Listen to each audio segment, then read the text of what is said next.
Aujourd'hui, le sacre de Napoléon est indissociable de cette peinture monumentale conservée au musée du Louvre. Comment le peintre David a-t-il en fait réalisé une œuvre de propagande afin de légitimer le pouvoir impérial? Nous sommes le 2 décembre 1804.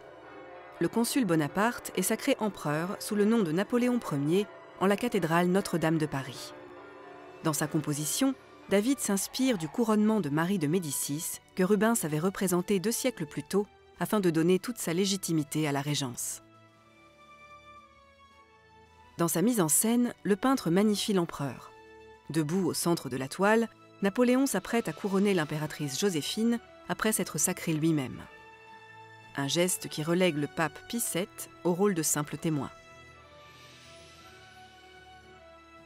Dans l'impressionnante galerie de portraits qui les entoure, on reconnaît notamment le ministre Talleyrand. Ici, c'est Murat, futur maréchal de l'Empire, et ici les frères et les sœurs de Napoléon. David et sa famille s'est aussi représenté dans une loge. Le peintre fait en quelque sorte œuvre d'historien. Mais sa fidélité à l'événement a toutefois ses limites. Par exemple, la mère de l'empereur n'était pas présente, et le cardinal Caprara, malade ce jour-là, non plus. À côté du pape se tenait en réalité le cardinal Di Pietro.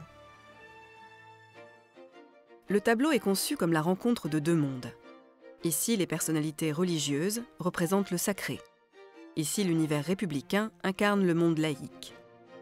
Bien au centre de ces 2 mondes, l'empereur fait le lien entre le pouvoir politique et le pouvoir religieux. Pour construire son empire, Napoléon utilise les symboles de l'Empire romain et de l'Empire carolingien incarné par Charlemagne. Comme des empereurs romains, il est coiffé d'une couronne de laurier en or. Le manteau de couleur pourpre et l'aigle du sceptre se réfèrent aussi à la Rome antique.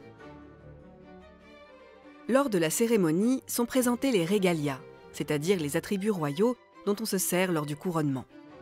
Les regalia de Charlemagne, premier empereur d'Occident, sont tous présents. Il y a sa couronne, retravaillée pour l'occasion, son épée appelée joyeuse, et le sceptre, symbole du pouvoir exécutif. Napoléon commande pour la cérémonie ses propres regalia. La main de la justice symbolise le pouvoir judiciaire. Le sceptre et l'orbe représentent entre autres la domination universelle.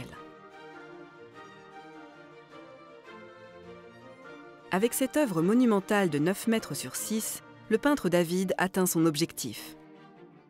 Il légitimise le pouvoir de Napoléon et montre sa grandeur. En découvrant ce tableau, l'empereur qui en avait fait la commande eut cette parole. « Quel relief, quelle vérité! Ce n'est pas de la peinture, on marche dans ce tableau. » L'imagerie de propagande de l'ère napoléonienne était en marche.